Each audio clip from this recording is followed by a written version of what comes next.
Assalamualaikum warahmatullahi wabarakatuh. Jadi pada kesempatan kali ini kita akan mencoba gitu untuk membahas tentang metode klasifikasi. Setelah sebelumnya adalah metode regresi gitu, regresi linear dari machine learning. Nah, sekarang kita akan membahas kembali dari machine learning, tetapi sekarang metodenya adalah klasifikasi gitu. Jadi dia akan membentuk kelas-kelas gitu atau cluster-cluster atau apa ya namanya?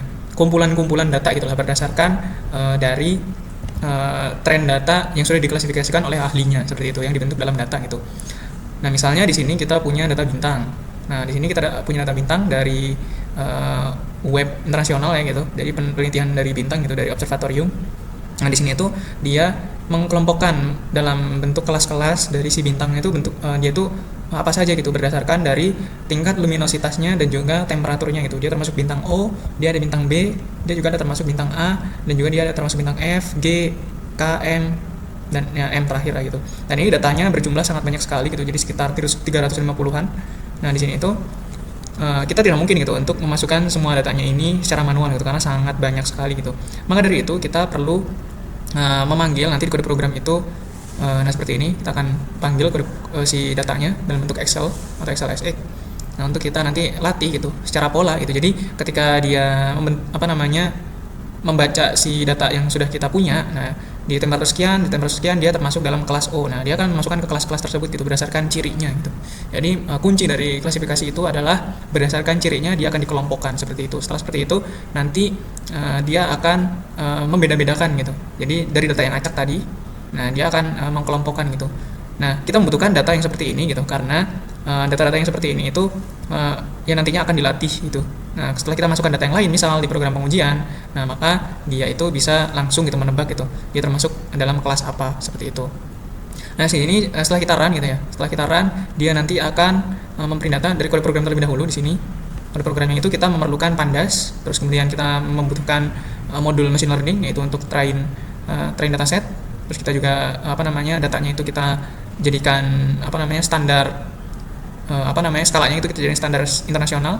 Nah, di sini kita menggunakan random forest klasifikasi gitu. Jadi kita menggunakan metode klasifikasi random forest dan masih banyak lagi ya. Nanti akan kita bahas satu-satu. Nah, di sini juga kita akan mencetak sebuah laporan seperti ini gitu. Atau membuat hasil rangkuman hasil lah gitu. Jadi sesuai dengan skor, terus kemudian klasifikasinya, kita juga perlu memanggil si confusion matrixnya supaya kita dapat memastikan gitu kalau datanya ini sudah benar, dia itu sudah berlatih dalam mengklasifikasikannya itu secara benar. Nah, kita akan bentuk dalam plot data supaya lebih jelas, supaya lebih tergambar, dan juga kita memerlukan modul Seaborn untuk si machine learning-nya ini sendiri gitu. Nah, di sini setelah datanya dimasukkan, nah nanti kita akan buat rangkuman. Nah, ini contoh datanya nanti kira-kira seperti apa. Nah, itu nanti kita akan tampilnya seperti ini. Nah, ini contoh datanya nanti akan kita print. Terus kemudian kita ada pemisahan fitur dari temperatur dan luminosity. Nah, seperti ini supaya kita bisa nge-print seperti ini. Dan juga si spectral class-nya. Nah, untuk data Y-nya. X-nya itu datanya adalah temperatur dan juga luminosity-nya. Nah, di sini juga ada dia dalam proses machine learning itu ada yang namanya membagi data latih dan data uji gitu. Nah, data ujinya nanti kita juga langsung masukkan gitu. Terus juga dalam satu kode program ya gitu. Nah, untuk implementasinya itu harusnya dia nanti akan berbeda data uji dan juga data latih gitu. Karena di sini datanya juga tidak terlalu banyak, tidak sampai beribu-ribu juga, dan juga datanya hanya sebuah skala gitu, sebuah angka gitu. Maka dari itu kita satukan saja gitu untuk data latih dan data uji. Kemudian di sini juga untuk normalisasi gitu, normalisasi data supaya tidak ada masalah perbedaan skala menggunakan standard scaler tadi. Terus kemudian kita panggil si random forest-nya, terus kemudian kita prediksi juga pada si data ujinya, kita lakukan prediksi dari data uji, kita tes itu, terus kita mengevaluasi si modelnya gitu dalam bentuk confusion matrix. Dan di sini juga kita akan memvisualisasikan confusion matrix dan juga memprint data akurasi dan laporan si klasifikasinya gitu. Seperti itu, terdiri dari prediksi dan lain-lain seperti itu. Nah, setelah di run dia akan memprint tadi, dia akan melaporkan gitu hasilnya. Ini pembacaan data awalnya dari 350. Nah, di sini akurasi modelnya adalah sebesar 100% gitu atau 1 gitu di sini. Presisinya dia 1 untuk tiap kelas. Nah, ini semuanya sama. FI score-nya juga FA score-nya gitu sama juga, akurasinya 1. Nah, seperti ini. Dan juga beban kalau di machine learning itu ada yang namanya beban yang perlu dimasukkan gitu. Nah, itu besarnya adalah ini 1. Seperti itu. Beban untuk menilai gitu, untuk mengklasifikasikan gitu. Atau peraturan yang perlu kita sampaikan gitu untuk memperoleh pola data yang digunakan untuk mengklasifikasikan data uji gitu misalnya nanti. Terus dia juga dia juga menghasilkan grafik juga Yang pertama di sini ada confusion matrix. Nah, di sini sudah dapat dilihat gitu ya. Nah, di sini tuh untuk data B dan B, Y-nya saat B dan X-nya saat B itu nilainya 10 gitu. Jadi data B dalam X, data B dalam Y itu sesuai gitu. 100% gitu atau 10 di sini nilainya. Nah, jika di sini misalnya 9 atau di salah satunya mungkin di K-nya itu adalah ada 1 gitu, maka masih ada kebingungan gitu dalam mempelajari pola gitu. Makanya dia ada masih nyangkut dia ini termasuk dalam kelas B atau kelas K ya. Nah, seperti itu. Misalnya dia presisinya tidak 100% gitu. Nah, sedangkan di sini presisinya 100% dan confusion matrix itu ketika diagonalnya itu ada nilainya gitu dan nilainya lebih besar gitu daripada yang lain gitu, maka di bawah pun di atas ini, nah maka dia itu akurat, sangat akurat gitu, bisa didefinisikan sebagai sangat akurat. Nah, terus kemudian di sini kita juga memerintahkan untuk memprint hasil visualisasi dalam grafik.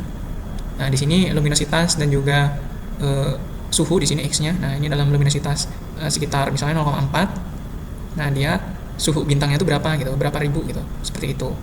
Ini untuk klasifikasi warnanya. Jadi dia semakin tinggi warnanya, maka dia juga luminositasnya juga semakin tinggi gitu. Atau kelasnya ini dia dari menuju A, dari menuju O tadi ya, O sampai dengan M. Seperti itu, termasuk bintang yang mana, seperti itu. Itu untuk contoh yang pertama. Nah, sekarang untuk yang kedua, di sini kita mencoba dengan metode lain dalam klasifikasi machine learning. Di sini kita menggunakan decision tree classifier atau klasifikasi dengan metode decision tree.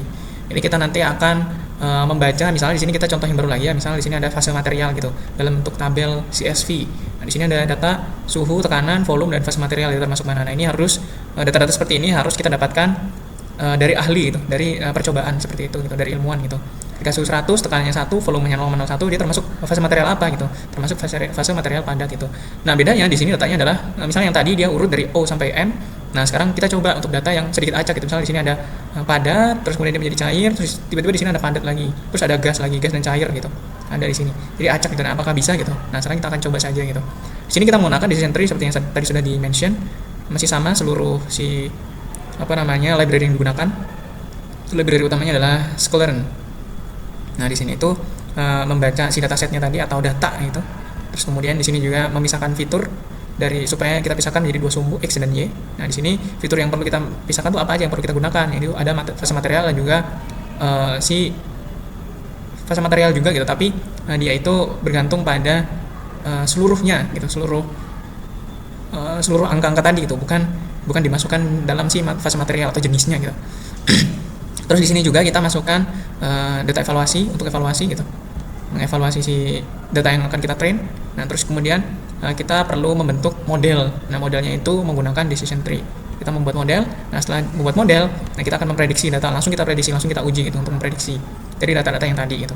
Apakah sudah sesuai? Nah, setelah sesuai nanti sesuai ataupun tidak ya, nanti kita akan memprint hasil akurasi, klasifikasi dan juga si confusion matrixnya.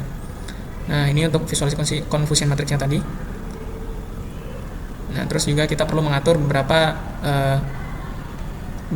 program ya gitu supaya dia membentuk seperti tumbuhan, seperti pohon gitu. Nanti kita akan lihat gitu. Langsung saja kita run gitu. Nah, dia ini prosesnya sedikit agak lama gitu ya, karena dia perlu membaca dan menjadikan dia itu sebagai model gitu dan membaca pola datanya. Nah, di sini mungkin hasilnya pertama seperti tadi ya, confusion matrix dia sudah cukup baik gitu. Di sini cair, dia juga cair, sumbu Y-nya aktual gas. Nah, di sini sumbu si Y-nya, si X-nya adalah gas juga, padat juga gitu. Seperti itu. Nah, ini untuk laporannya, laporan tadi masih sama ya gitu, untuk FI score dan lain-lain, kepresisiannya gitu, tingkat kepresisiannya masih 1 gitu atau 100%. Seperti itu. Nah, ini untuk kelasnya itu ada 3. Seperti itu. Nah, untuk grafik yang kedua setelah confusion matrix itu ada, nah itu tadi si decision tree-nya. Nah, decision tree itu dia berbentuknya adalah seperti ini gitu. Jadi, dia sedikit seperti pohon gitu. Nah, seperti ini. Decision tree. Hasilnya adalah seperti ini. Untuk kelas misalnya cair, di sini dia ada padat, di sini ada termasuk cair atau padat seperti itu. Ada yang gas juga seperti itu, sesuai dengan volumenya. Kira-kira seperti itu untuk materi yang kedua ini. Nah, selanjutnya di sini kita akan mencoba metode yang lain lagi, yaitu ada metode machine learning secara klasifikasi menggunakan KNN gitu atau K nearest neighbor. Nah, di sini kita tinggal panggil saja metode KNN-nya. Masih sama ya, perbedaannya adalah perbedaan di metodenya saja gitu. Memanggil file, terus kemudian kita merapikan data, terus kemudian kita menseparasikan gitu atau memisahkan data itu mana yang perlu kita gunakan. Terus kemudian juga kita akan mentrain dataset, terus kemudian kita menormalisasi si datasetnya, terus kemudian kita tadi dia meng-split gitu atau memisahkan dataset, terus kemudian menormalisasikan besaran skalarnya, terus kemudian kita juga mentrain atau melatih supaya dia mendapatkan pola pembacaan data gitu. Setelah membaca pola data, dia langsung memprediksi data gitu untuk dia buktikan ke confusion matrix dan juga akurasinya gitu untuk menentukan nilai akurasinya. Seperti itu. Dia juga masih memprint hasil dari rangkuman klasifikasinya gitu, meliputi akurasi dan lain-lain. Nah, saat tiran nanti dia akan menghasilkan data seperti ini, laporan seperti ini gitu. Masih sama ya gitu. Jadi sampel datanya itu ada seperti ini. Nah, kira-kira seperti ini. Untuk frekuensinya misalnya 250, amplitudenya 1,5 dengan durasi 0,2. Nah, ini termasuk peristiwa apa? Yaitu peristiwa penggabungan lubang hitam gitu misalnya. Dan lain-lain. Di sini ada supernova, penggabungan bintang neutron dan lain-lain gitu. Ini perlu kita klasifikasikan yang mana saja gitu, dan kita akan latih gitu. Ketika kita akan masukkan data gitu. Salah satu data di sini gitu misal. Nah, di sini itu presisinya itu 1 gitu, artinya dia sudah sangat sempurna gitu. Ini untuk pembacaan datanya dan lain-lain.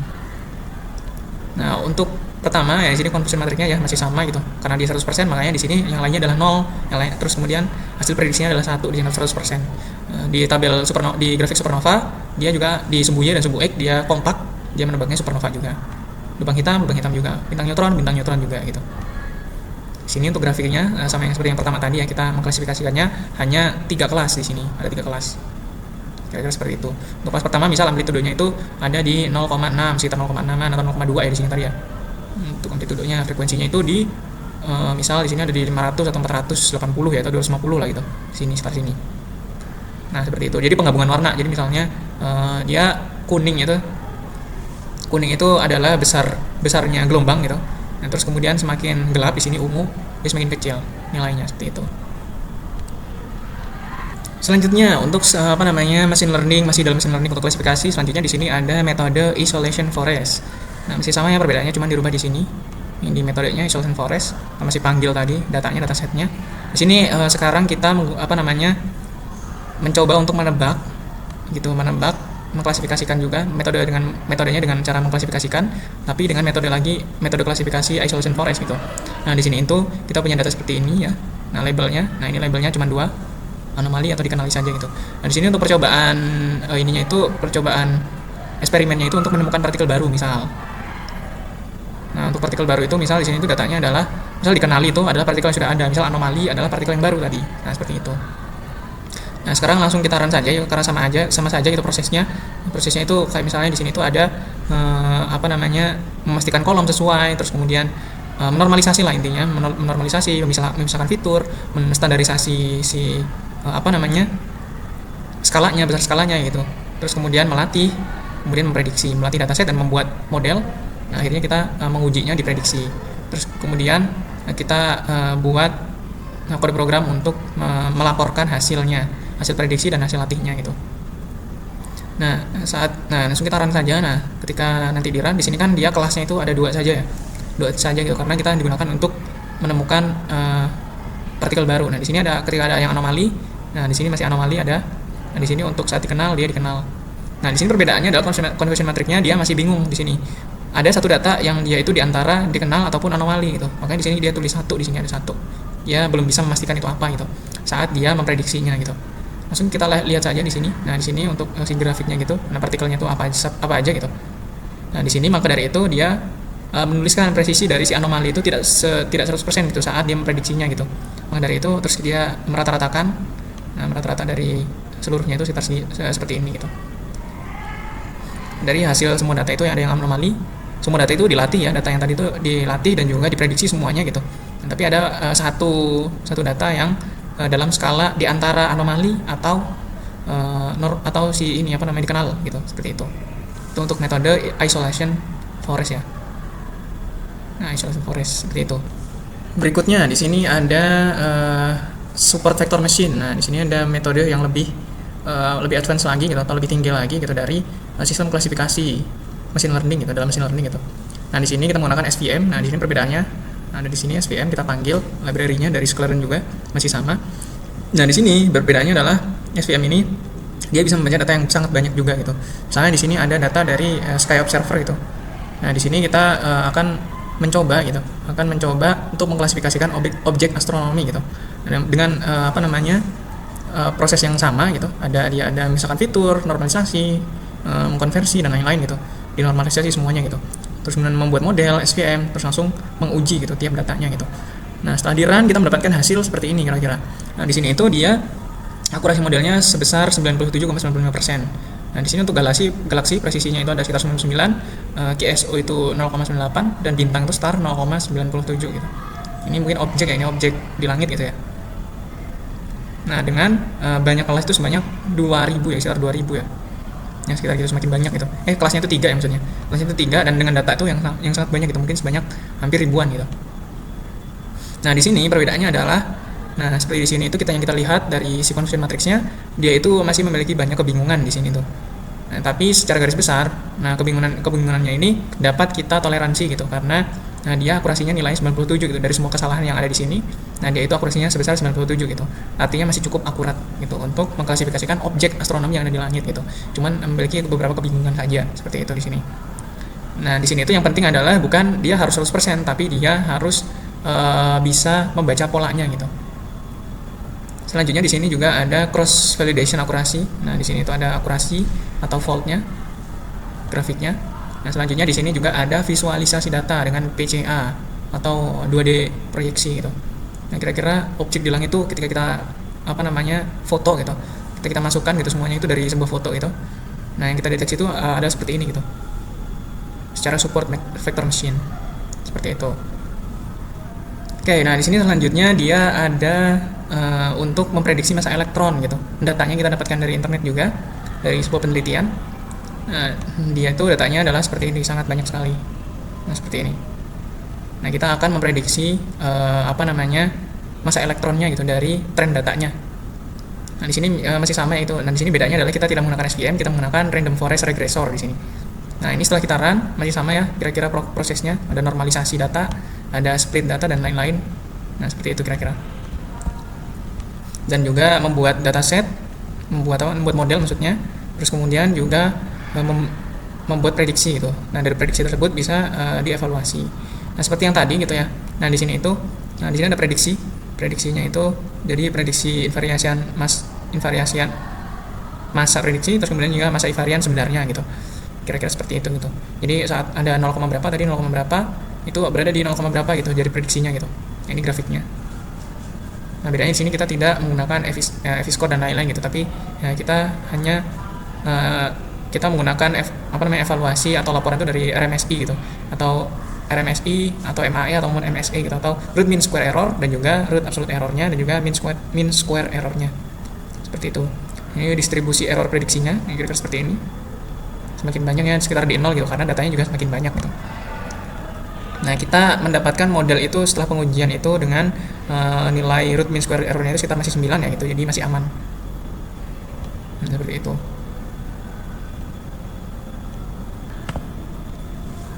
Nah, selanjutnya di sini itu kita coba lagi ya untuk pencarian partikel baru. Nah, tadi kan kita cuma datanya sedikit ya, sekarang kita akan mencoba dari data yang sangat banyak gitu, karena dari data penelitian langsung ya seperti itu. Nah, data seperti ini bisa kita dapatkan secara online. Ini datanya ribuan ya mungkin ya. Nah, di sini itu dia sangat banyak sekali, ribuan datanya. Nah, tadi kan sangat dikit. Nah, sekarang kita akan coba gitu dengan metode kembali isolation forest lagi. Nah, masih sama prosesnya. Nah, saat kita run saja. Nah, saat kita run dia nanti akan membaca total peristiwa anomalinya itu terdeteksi sebanyak 100 kali. Nah, di sini juga ada dia akan memprint sebuah grafik di mana yang dia hitung seberapa banyak anomalinya itu seberapa anomali gitu. Nah, di sini itu datanya, distribusi suara anomalinya gitu. Nah, ini untuk isolation forest seperti itu. Di sini juga untuk misalnya ada deteksi anomali berdasarkan energi elektronnya gitu. Jadi dihitung dari tingkatan si anomalinya itu seberapa anomali itu dari energi elektron yang dilepaskan seperti itu. Nah, kira-kira seperti ini. Ini yang normal, data yang normal. Nah, ini data yang anomali. Nah, anomali ini bisa kita deteksi sebagai partikel-partikel baru. Seperti itu. Nah, mungkin seperti itu saja gitu dari materi klasifikasi dari machine learning ini dengan banyak metode tadinya dari SVM dan lain-lain gitu. Mungkin dari saya seperti itu, dicukupkan. Wassalamualaikum warahmatullahi wabarakatuh.